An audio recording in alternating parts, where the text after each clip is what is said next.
What seems to be resonating is the more emotional stuff in the middle about aging and grief. I'm not going to say to Anthony, what's his name, on the CBS morning show, I was like, yeah, I get all that. But the man clip bit, did you guys register that? Did anyone clock that down at CBS The morning part show? I fiddled in my anal. Yeah.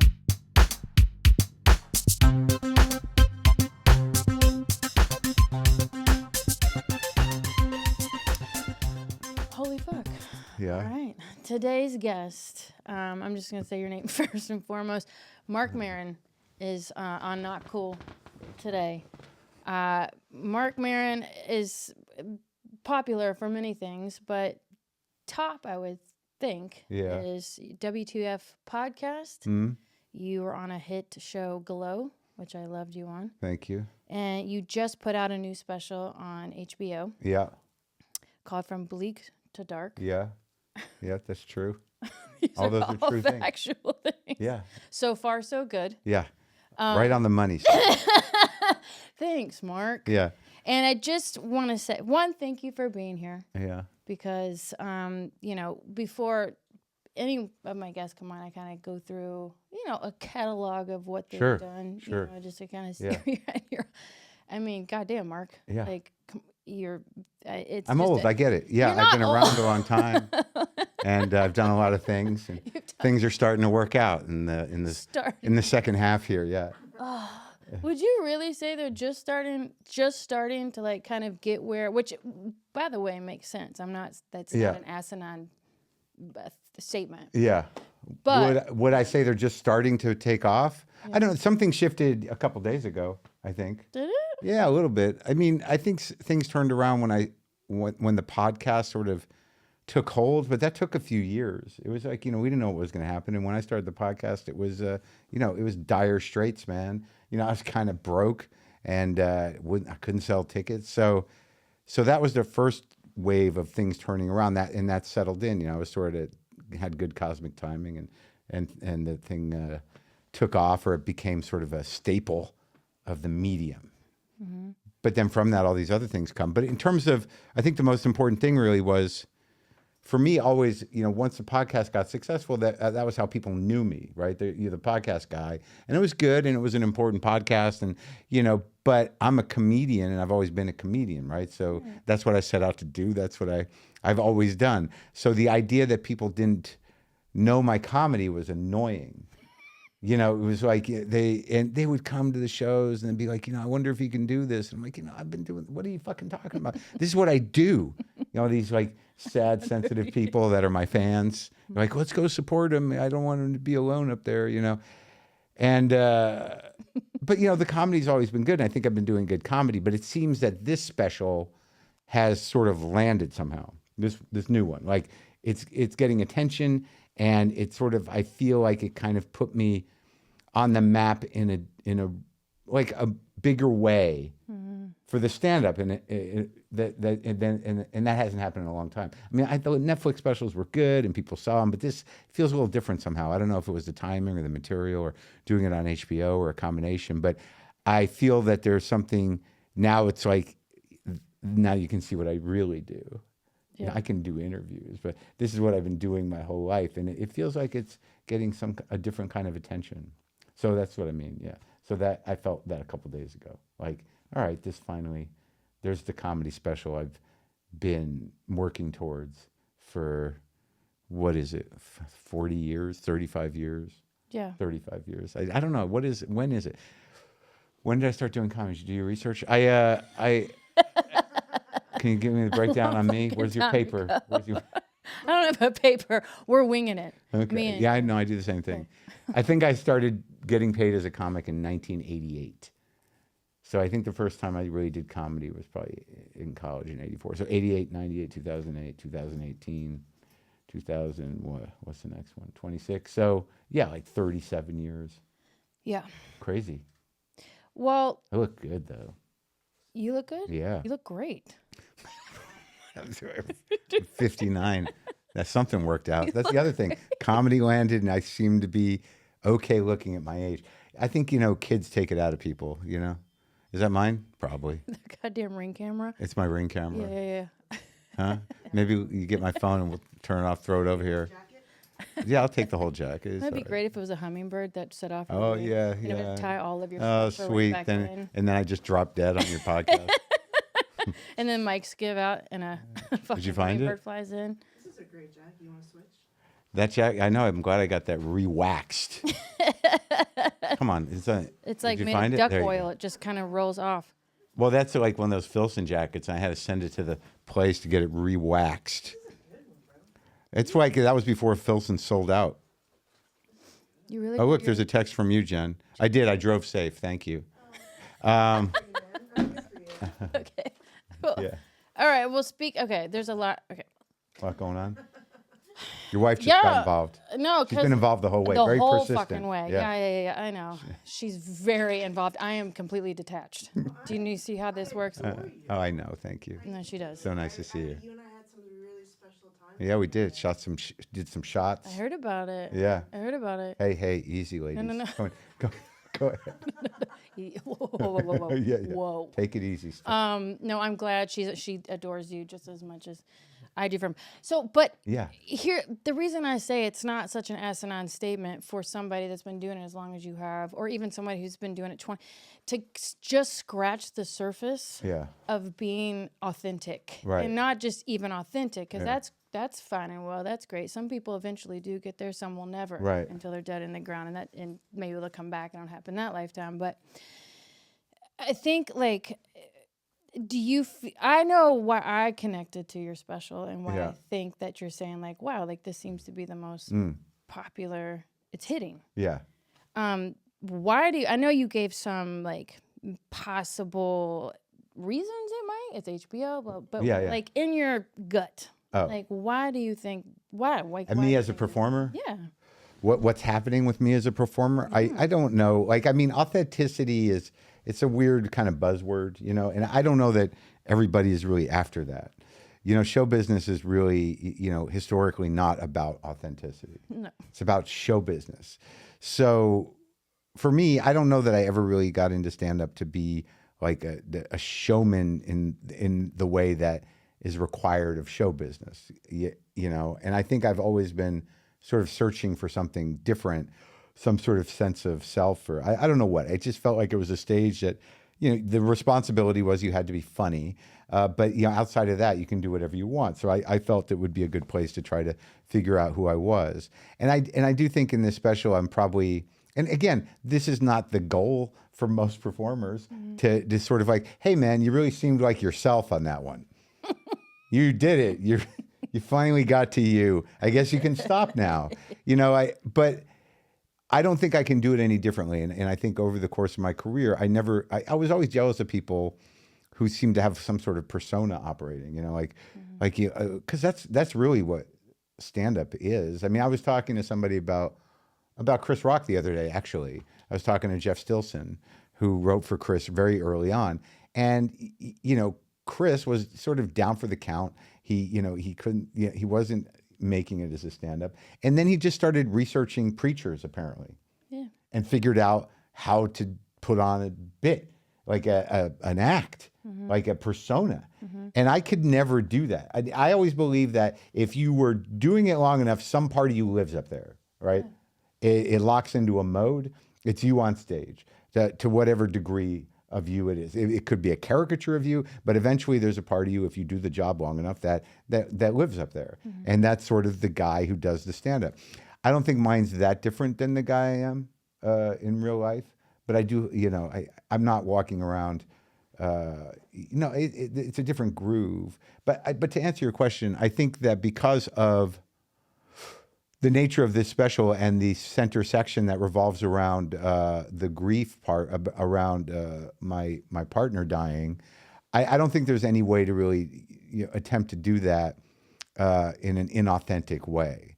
There's a real fine balance to that stuff, and it seems like that stuff is resonating to the point where I did the CBS morning show. There's a lot of stuff in that special. Yeah.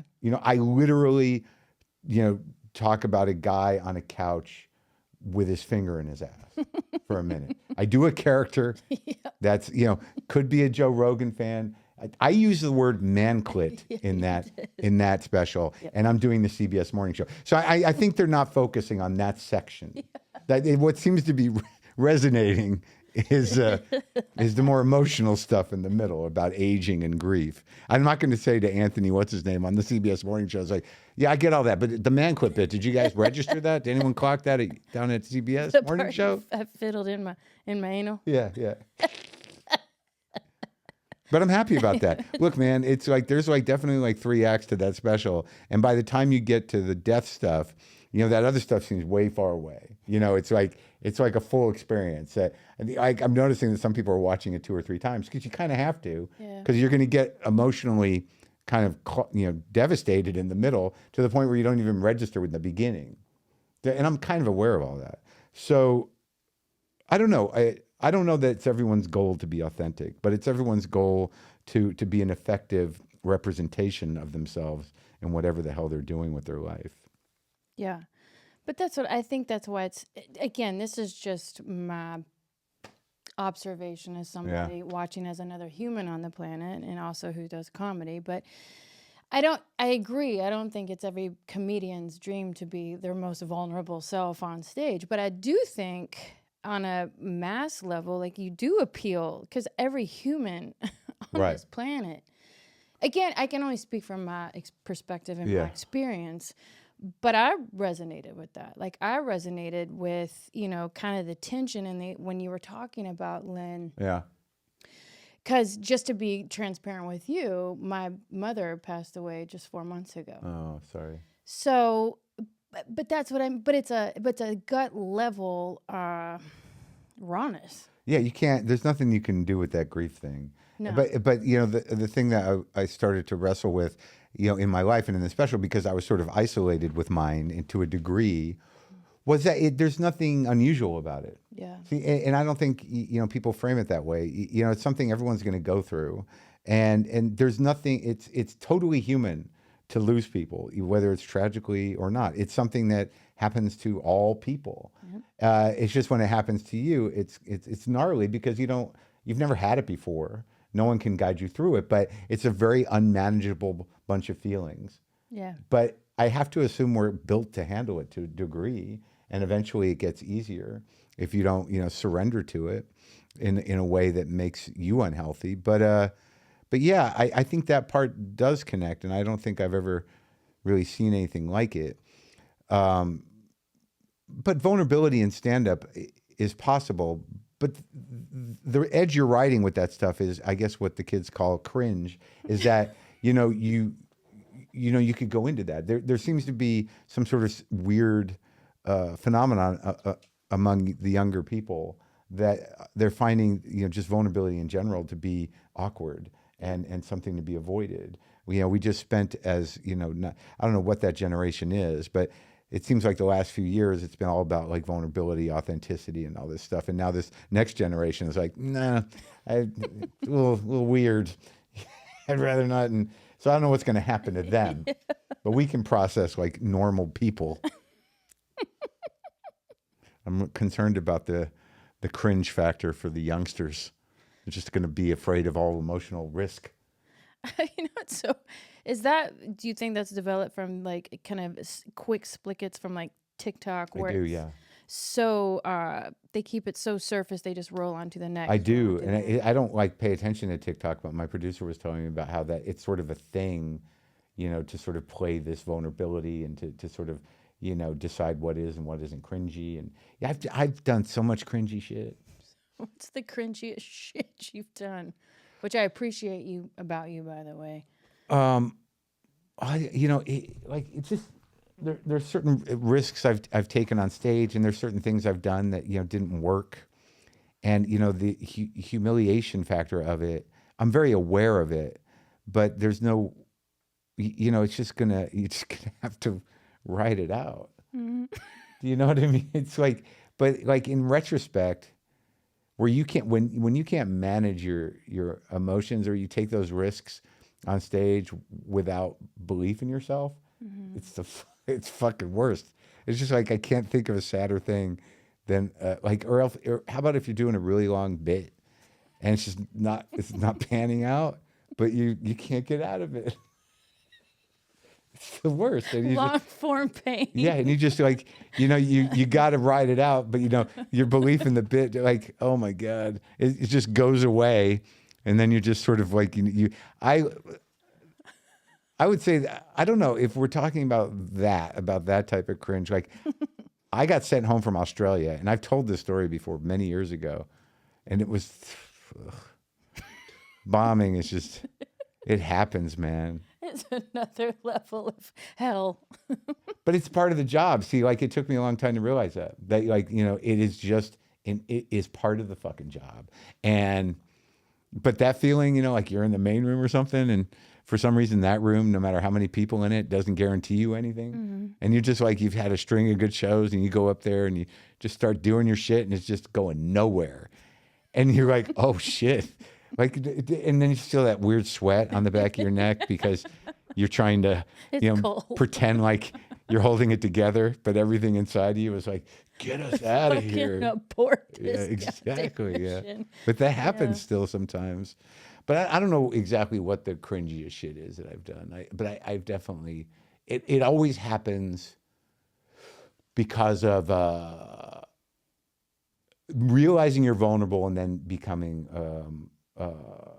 insecure in that moment. Publicly. Yeah.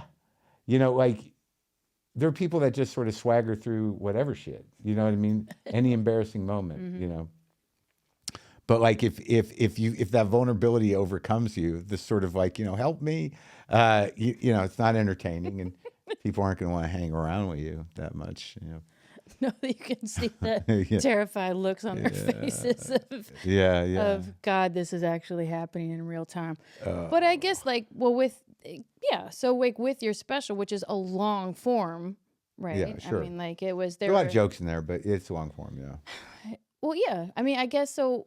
And I think you've probably answered this question because from doing my research, you've been doing a lot of, podcasts, a lot of talk shows, a lot of interviews. Kind of talking. And I talk a lot on my own too. A lot of talking. A lot of talking. Yeah. There is a lot of talking. Yeah. But like, I think like what got you past that point that most people hit with really personal stuff, whether it's about your dad, it's a family, it's family, friends, it's a lot of people that covet that because they don't want to lay their cards on the table due to people won't like you. It's embarrassing. They'll think you're blank, blank, blank, blank. Or they think you're insensitive. Insensitive, right. Yeah. So, like, I guess in this particular special... How'd I get past that?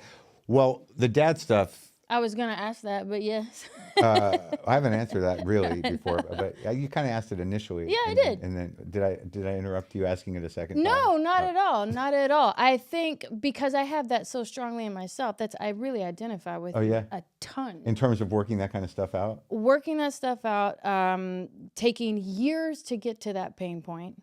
It's not just something for me. I know I'm a slow learner. It's a slow burn for me. Like, but are you talking about like, reckoning with some like childhood trauma and shit? All of it. Oh yeah. Sure. Like childhood shit, you get past that. Like you're like, all right, I'm in my 30s. Boom. All right. But then what's next? Personal relationships. Yeah. I'm not good at them. Yeah, me neither. I'm terrible at intimacy still. Me like too. These are things that innately what I found is you just have to, find relationships that accommodate your fears. Yes. And just keep it at a certain distance. Exactly, my friend. Exactly. And there's but there's some acceptance though too of like, look, man, I'm doing my best I can. Well, yeah, there's that. But who the hell decided that all this intimacy and trust was the right way to go? Because TED Talks, books, I don't know what. movies. No, it goes beyond that. Yeah. I guess it's romance and it's the nature of things. But yeah, I think you do what you can when you're aware of who you are, and you take the steps you want, and sometimes you surprise yourself. But I mean, if that kind of stuff is terrifying, I mean, it takes real work, and then after a certain point, you've got to decide, like, do I really want to work at this, or are we okay? Are we good enough? You know what I mean? Am I missing some big mystery that's going to make everything make sense? I don't think so.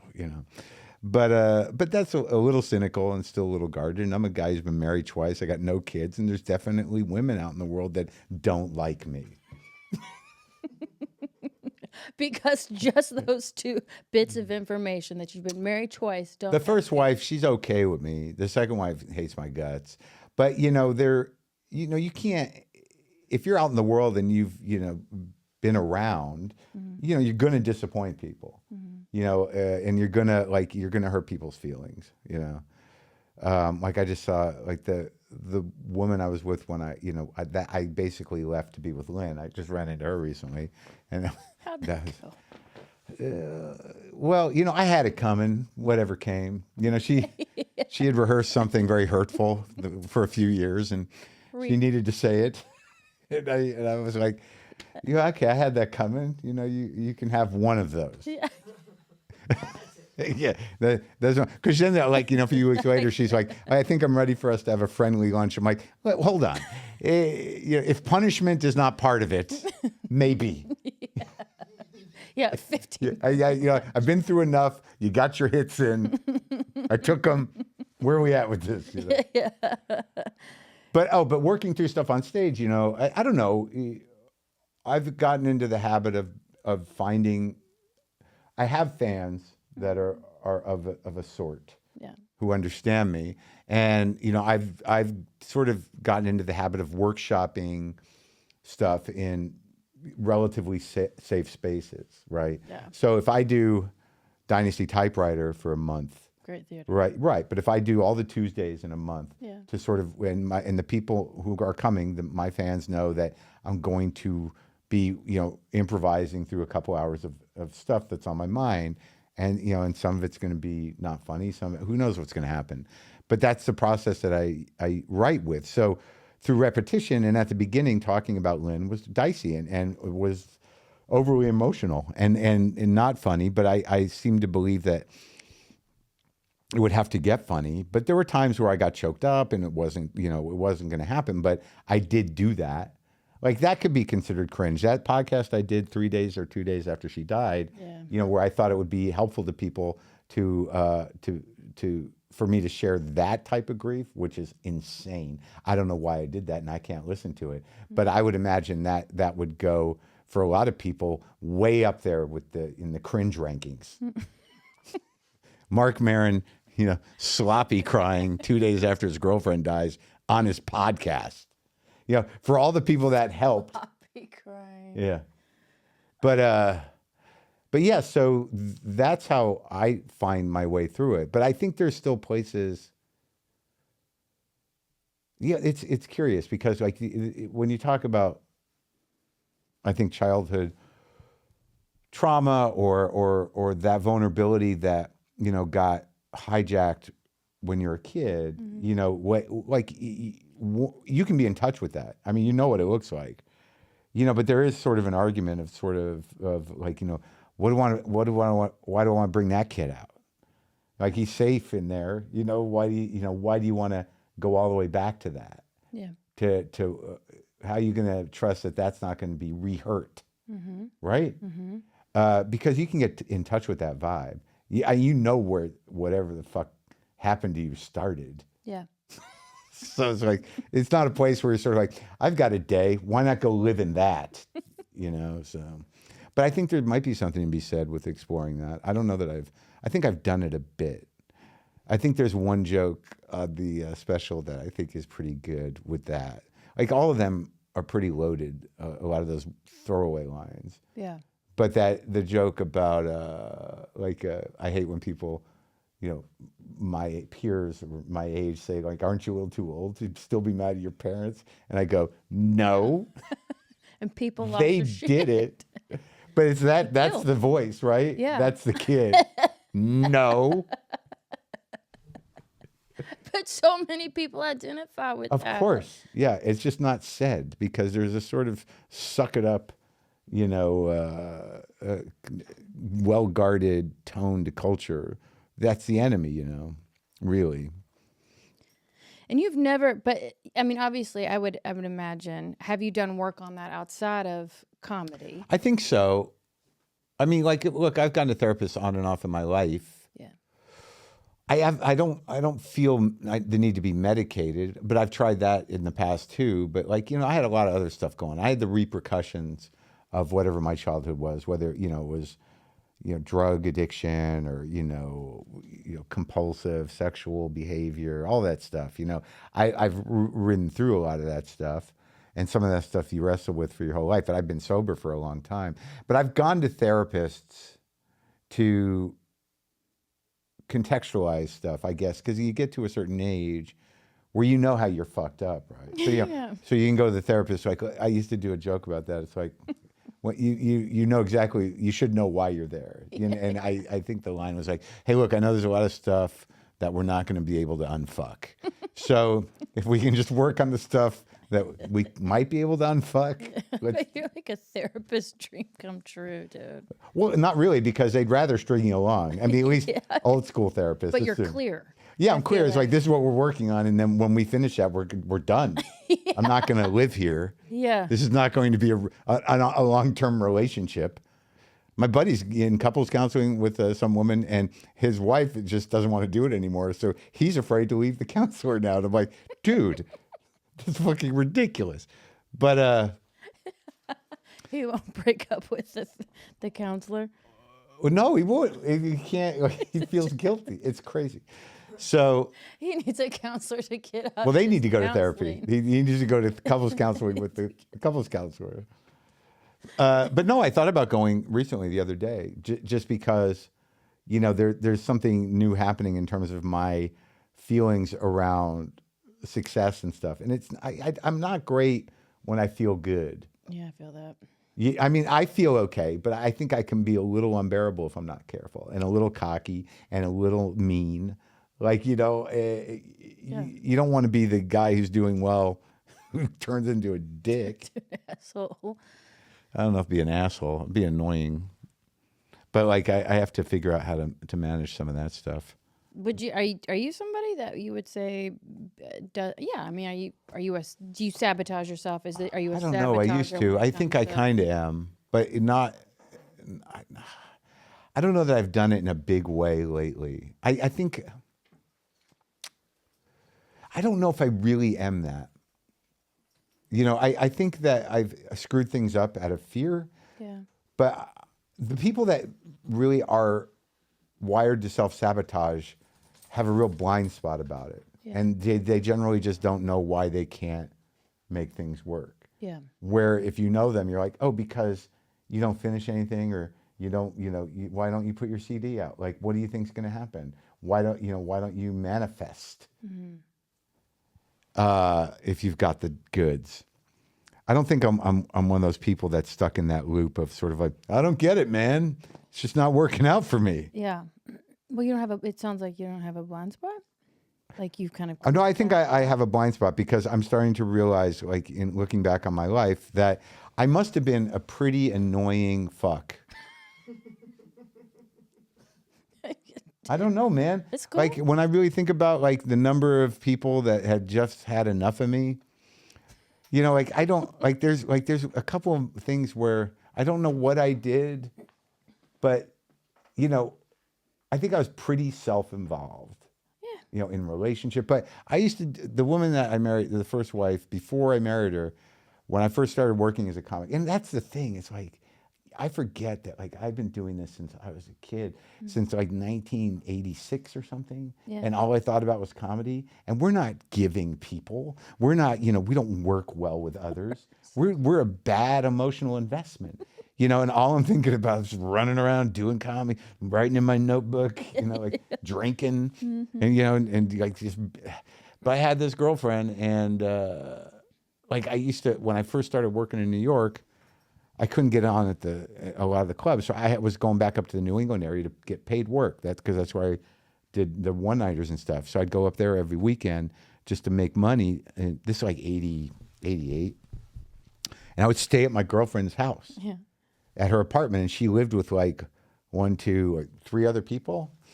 And I would just go up there and stay with her on the weekends. But at some point during that time, all of the roommates, sat me down and said, you can't be here anymore. And I can't, to this day, like, I keep thinking about, like, what did I do? And my girlfriend was like, why not? And they're like, the guy, he just goes, we just don't like you. Okay. And I'm like, I'll pay rent. They're like, no, we don't want you. I'm like, Jesus Christ. So it takes two to tango. I must have done something. I must have had some vibe. But there are moments of that in my life, and certainly the relationship I had with my second wife. Like, I don't know why I'm bringing this up, but why did I bring it up? It's just, the blind spot. So, yeah, I don't know that I have had a real true amount of self-awareness, and now that I'm trying to look back and figure out what was wrong with me, I still can't really figure it out, because I've always framed myself as like, I'm a pretty good guy, it's like, no, you weren't really. There seems to be a pretty good chunk of time where, all the evidence indicates you weren't the greatest guy in the world. But do you think that has anything? How long are you sober, by the way? 23 years, I think. 23 years. Right? It's going to be 24. What is this? 99. So it's going to be 24 in August. Okay. Do you do like the program? Yeah, Do you I do. I did. I'm still engaged. I don't go to meetings that much, but I generally am in touch with sober people. One of my best friends is sober. I still have a sponsor somewhere that I can use Yeah. if necessary. I have sober fingers. If I need to call somebody, I can do it, and I know how to go to meetings. I'm not adverse to it. Yeah. I just don't I don't feel like I'm going to drink. I got other problems. If I really wanted to take care of some business, I would go to some other type of meetings. Yeah.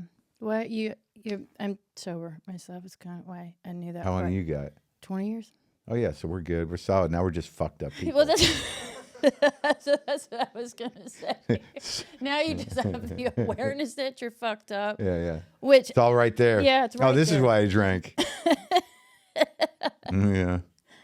But I guess since doing the special, since the sobriety, since all this stuff, and you're at where you're at in your life, and you're seeing success, and you're seeing a lot of positive feedback from, I would say, taking a risk and talking about. Yeah, no, for something. sure. Yeah, I think it was a pretty risky special. Does it make you want to dig deeper and do more shit like that? Actually, lately I've been thinking I just want to do like a boring, a mundane, clean hour. I just want to do my version of like, what's with these colored pens? I don't know. Yeah. I don't know where I'm going to go or what happens now, because like I feel like I've been talking about the similar subjects for many years. Yeah. And it's sort of an ongoing conversation, but I think some of them kind of got completed in this special. So I don't really know what happens now. I guess there's a level of honesty I could get into about my life now that would be interesting. To be like, I'm seeing a woman that's like 34 and I'm an old man. What's that about? Is it wrong? I don't think so. Do other people? A little. It's interesting to explore that kind of stuff.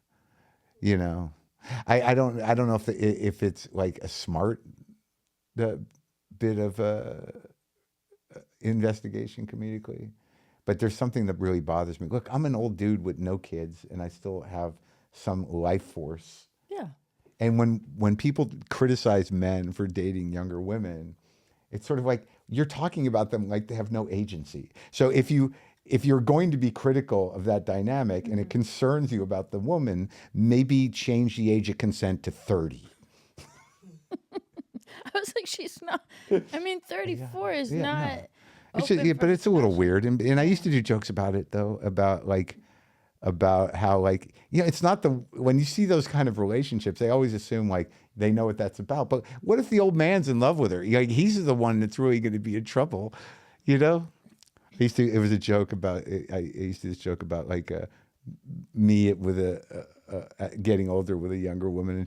It's me following her going like, what's this band called? Is this going to be a seated engagement? Go for it.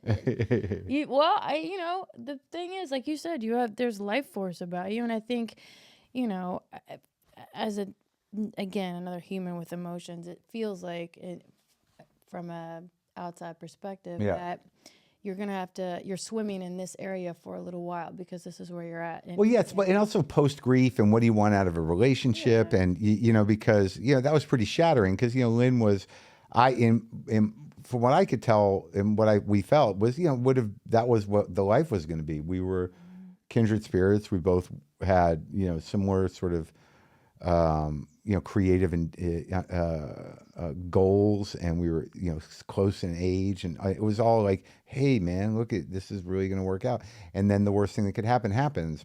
So I guess maybe there's something about the age I'm at and the type of emotional expectations I have, like, or what is normal and what should you be looking for. There's this idea Yeah. that like that about relationship and about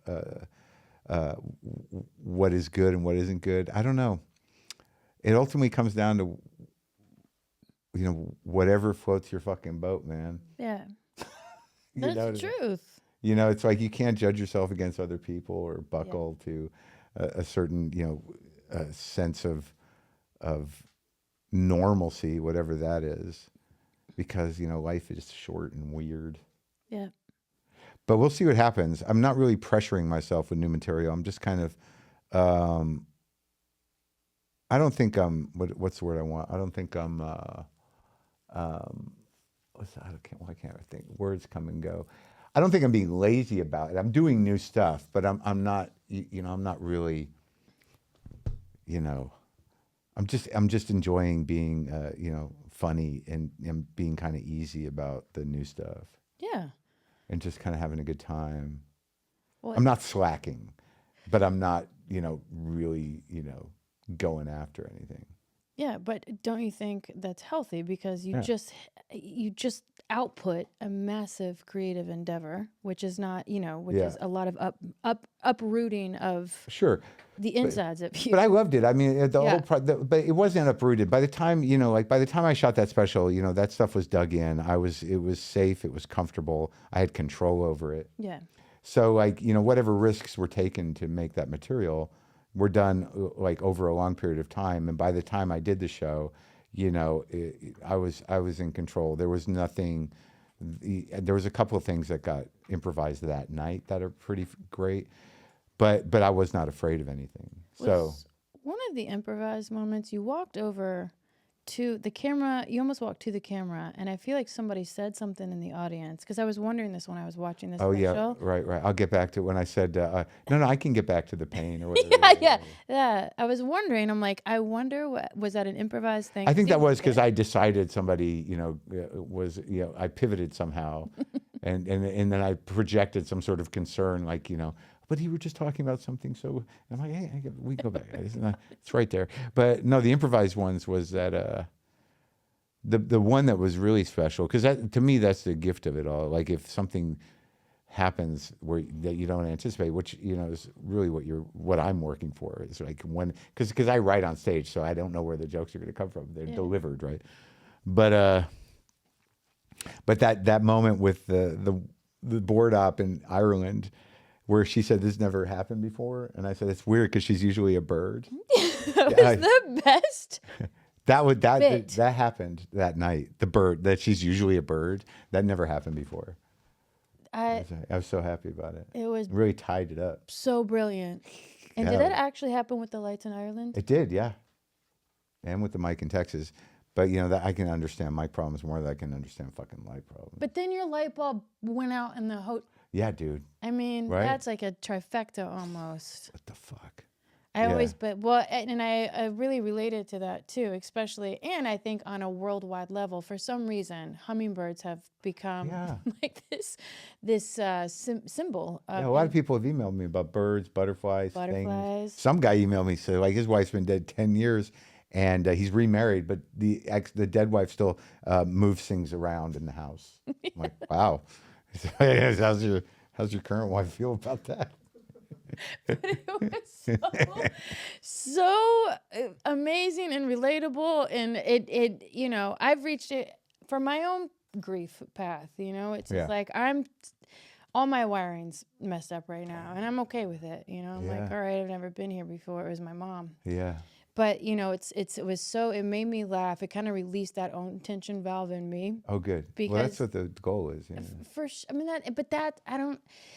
that for me, that's the name of the game. It's not for everybody, but that's why I really enjoy what you did. And I think a lot of people are enjoying it because everybody walks around. Well, you know what? I'm not going to speak for the world. I walk around with a release valve all the time Yeah, you need it. with my own stuff. So Yeah, when everyone's in sort of a little mild to extreme PTSD of some kind.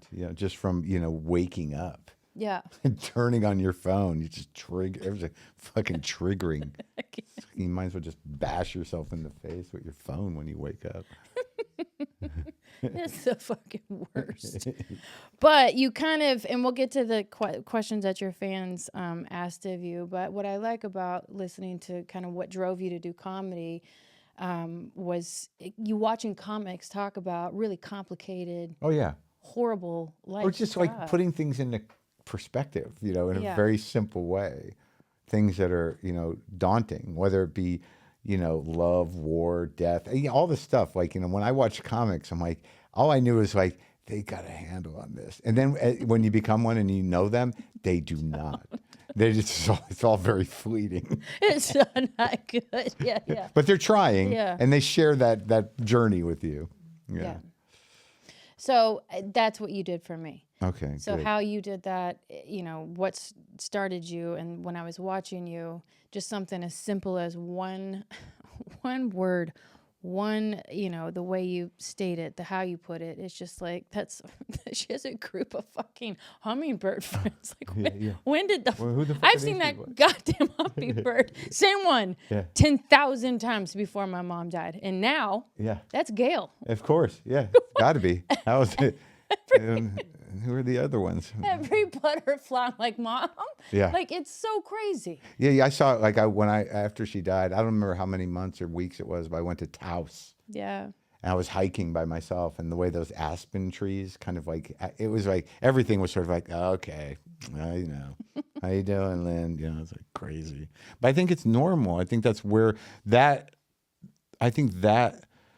type of comfort from, the whatever it is, whatever the frequency of life is, that is innocent enough for you to believe is a channel for your people you've lost. I mean, I have to assume that's been going on since the beginning of consciousness, and somehow or another, that's how belief in spirituality evolved. Yeah. Was that inability to explain the pain of grief, and also what happens to people. This idea there has to be more, or they have to be still around, but maybe not. I don't know. Whatever you got to do. Do you have a belief in that? No, I don't. And I don't have one that's dug in. Yeah. I kind of am rudderless with that stuff, but I'm definitely of a more atheistic ilk.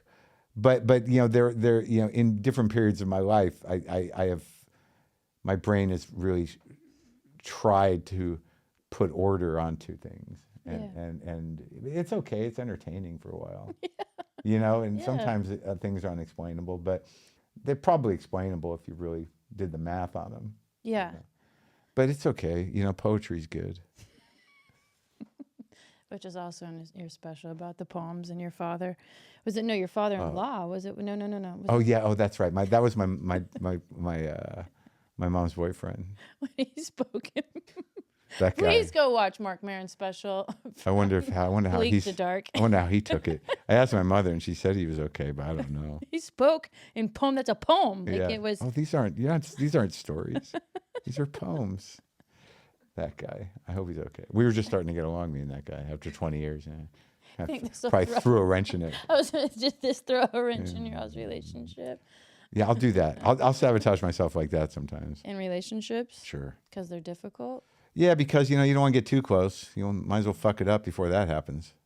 I feel that. So, I mean, I do. Well, and then I'll get to that because you're such an intriguing person to me. Because I respect where you're coming from and how you do it. Thanks. And, but speaking of, since you're in a new relationship. Yep. And Well, it's weird. It just kind of is evolving and ongoing. I didn't think it would happen. It was sort of like one of these things, a few months after Lynn passed away, I was getting a lot of emails from fans and people. And I got an email from a woman that had this amazing name. So I'm like, how could that person be bad? And I responded, and we kind of hung out. We went on a hike and stuff. And then it just became this sort of COVID grief thing. Like, she knew where I was at, and I couldn't handle much. But, she was like, didn't cause me any drama. And we just hung out, and it just kept going. And now it seems to have gotten kind of deeper, and it's kind of, I can't quite understand it, but it's okay. Yeah. Well, do you think because what Lynn kind of gave to you and the passing away of Lynn and that part of life kind of deepening, kind of breaking your rib cage open a little bit more to, soften yourself, do you think that did that have any effect on your relationship now? I don't know, because like, I think we were both sort of expecting for it to kind of fizzle out, because, but I'm not good at that. Like, I've been in relationships for years that I should have broken up a month into. Yes. Yes. It's like, what? I didn't even like you. Why do we all do that? I don't know if everyone does it, but I try not to look at it as a waste of time. But please write a book. Oh no, what am I going to write a book about? But it didn't really happen that way, and I've grown to appreciate her, and I'm very grateful for her. And I'm at a point in my life where we get along well. She's not really she's not pressuring me in any weird way. She doesn't want kids, and she's a decent person, and she's got her own struggles and stuff. But I can make her life easier, and we have a good sort of relationship in a way, in a lot of ways, and it's okay. So I don't know if my heart's open anymore, but I'm in terms of I don't know if what's happening here is something directly relatable, but I've definitely I don't know. I'm okay with it. Yeah. It's not, sadly, a lot of times it seems as I get older that if the relationship doesn't cause me much trouble, I'm willing to sacrifice a little, crazy passion for just sort of no drama. I'm old too. Isn't that the name of the game, though, man? Yeah. When you've been on the planet long enough, you're like, that's it. Well, but there's still part of you that's sort of like, oh, look at the crazy girl. You're like, hey, and then within minutes you're like, I can't do it. I can't do it anymore. But you didn't used to do that. That could go on for a fucking year. Yeah. Just, you've got changing locks on your doors. Yeah. Which is exciting. Totally. Nothing funner than your first restraining order. That's a big breakthrough for people of a certain type. I love a good restraining order. Gets my blood pumping. Feels alive. Yeah. That's really taking action. That's some boundaries. I've been a drive-byer. I've been on the other side too. I think I have too. Yeah, I think I've been a little obsessive. Obsessive is where you're just screaming at somebody I don't understand why we're not together. Why are you driving by my house? Yeah. That shit. Because I love you.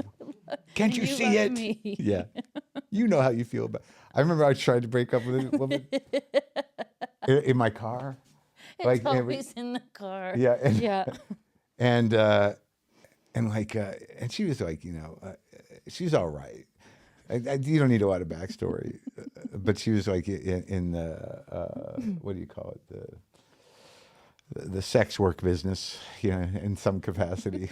And I don't know how that happened. I think I used to do a joke about it. I said, I'm dating a sex worker. I don't know if that means I'm evolving or dead inside. But I was in my car, and I was just breaking up with her, and she's just listening to me, and she's like, I don't think we're there. And I'm like, no, I really, I think I really need to break up with you. And I started crying, but she thought oh, this is so sweet. I'm like, no, I really need you to go. No, look at you, you're crying. Yeah. But Get out and I couldn't. She wouldn't let me break up with her, and I started crying. And she thought that was me emoting somehow. That meant we should be together. girls have a different wiring, Mark. I know. You're like, so you're trying to tell me That you really love me. you really need Look at me. you, you're crying. Right? Yeah. You're like reaching across to open Oh the my door to kick her God. the fuck out of the car. Oh my God. Well, good. I'm glad you're happy. I'm glad you're all right I am okay. Happy is an overstatement. I mean, just You're comfortable. telling me. Yeah, I'm okay. Just comfortable. I guess like, I'm kind of happy. I guess I'm harried but happy. Okay, Yeah. I'll take that. What- All right, what's so it? How many are those?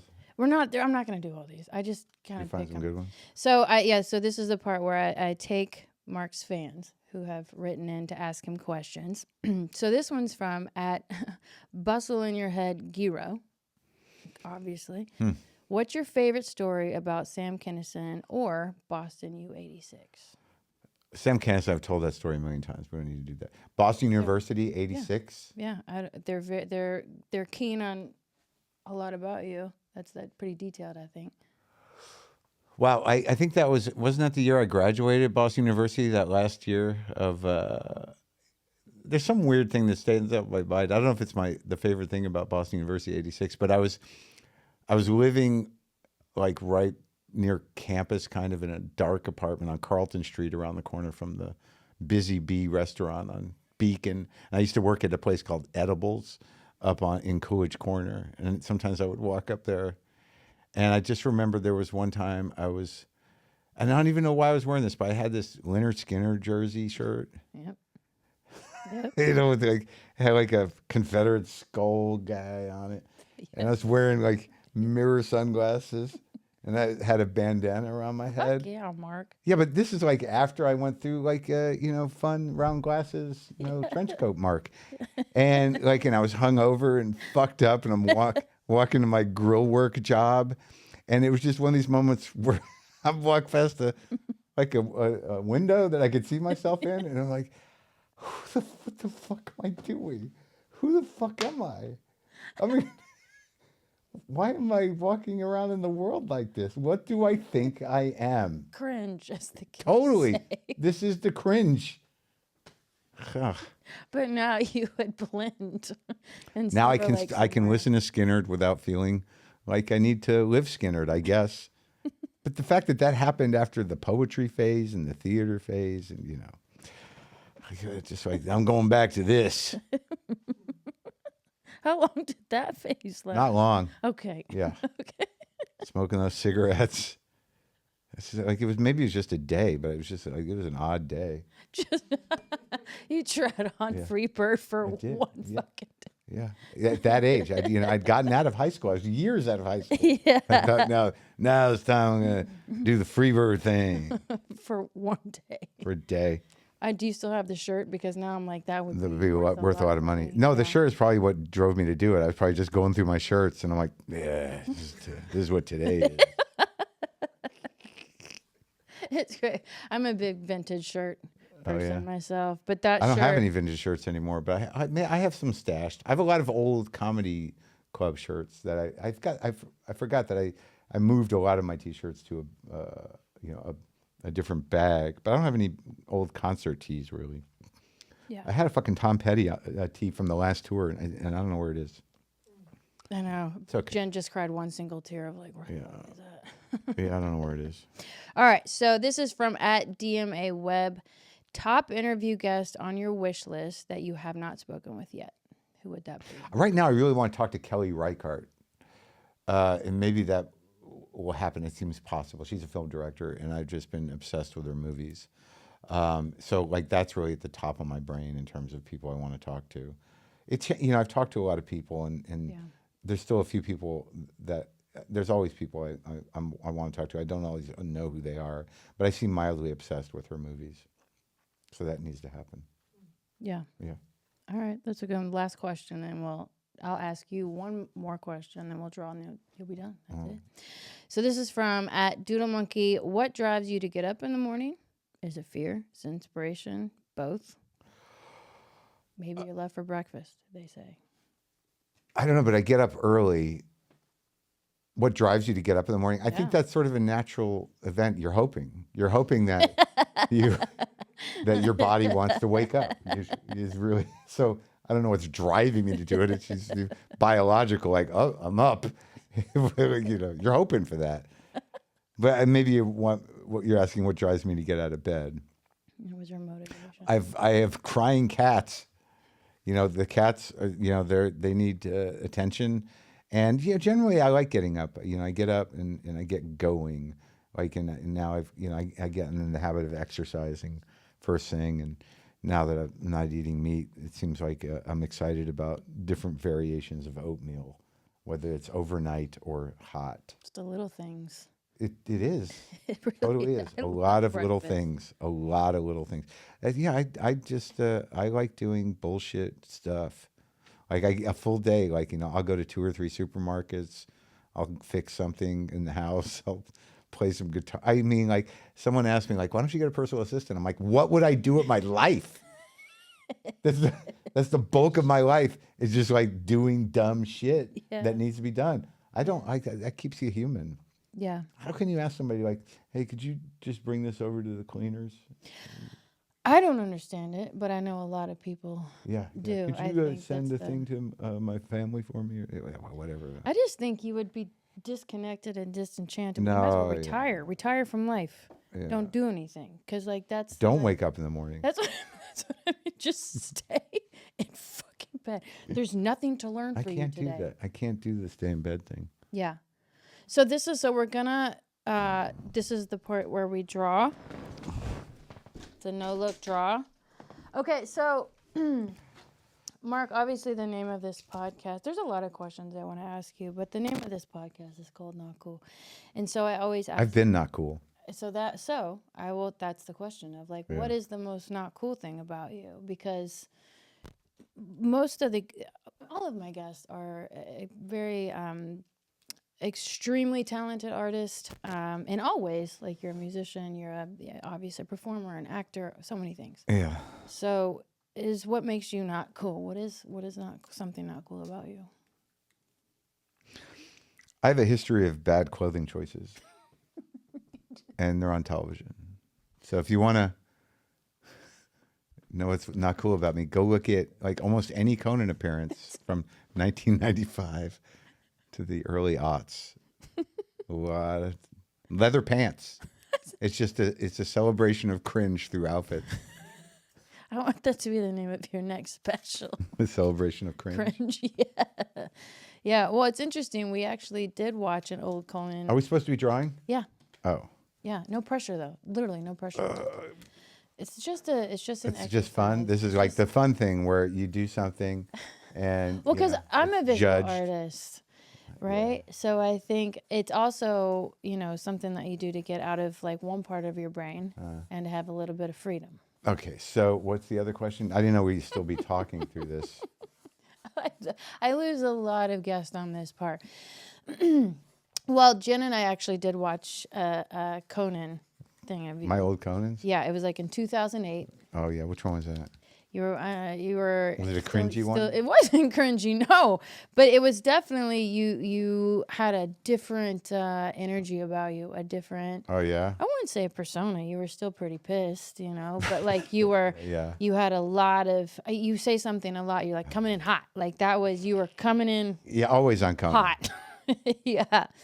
So and you you had a lot of hair. There was still a lot of hair going, but yeah, you just seemed you were fiery, and you seem a little more relaxed these days. Is what I can would still say. get pretty worked up. I did. Did you watch me? I was on Fallon recently. I And, did. I thought it was tough nose. No, you're not the problem. I'm No, the I problem. understand. No, it's all good. It doesn't. It can look like a Quasimodo with fucking octopus arms. It doesn't matter. Then why are we doing it if it doesn't matter? If this isn't important, why are we doing it? Because nothing's important. We're just, doing it. And so the point of this is that so you'll sign it, I'll sign it, and then we are eventually putting all of these paintings up for a bid for your fans. And then the money that, whatever it is, will go to an organization or somewhere of your choice. I feel like that exhausts you just a little bit. Yeah. No? Huh? Do you ever paint? Are you a drawer? You're everything else. Do you ever? My mom was sort of an artist. So, I just ruined it with It's this color. The whole thing's mine's not good. It's not good. That's what I mean. There's no pressure. Are we done yet? I'm done. You But are? You can do whatever you want, Mark. Your mom's an artist. Is she still doing stuff? Yeah, I think she might have started painting again. She was okay. All right. It's great. I love it. That's good. You honored the no looking thing better than me. I did. Yeah. I've done this a few times though. Yeah. I've done this. This is not my first rodeo Yeah. with these. And you know what? And honestly, they all kind of look alike. No, but you get the vibe. There's a vibe to it. Yeah. I like it. It's good exercise. Thank you, sir. All right. So I guess, you're so popular. I hate even doing this part with people at your level. If people wanted to find you, where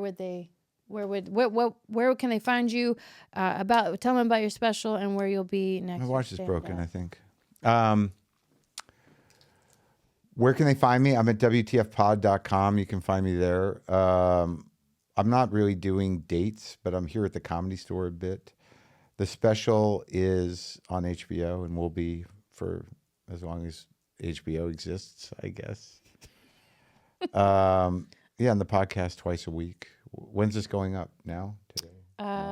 Not this Monday, but the following Monday. Yeah, I don't know who's going to be on, but you can listen to the podcast. Why is my watch broken? Maybe it's Lynn. Something broke. See, there's Lynn breaking your electronics again. Oh, now I got to call the watch guy.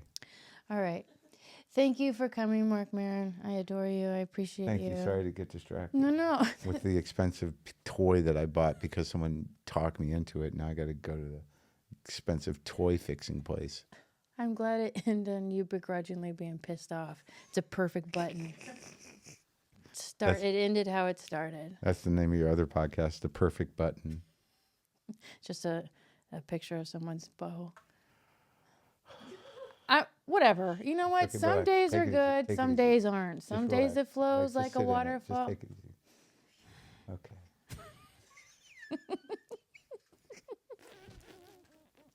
You get it. Hey everybody, you want more Not Cool? Then go to Instagram and subscribe to Not Cool Pod, and or on my own personal page, which is Sarah Hyland Rosenstein. And to watch the full videos of the podcast, subscribe to the Comedy Store channel on YouTube. And please don't forget to rate and review, and of course, subscribe. Thanks for listening and watching, you guys. Stay not cool.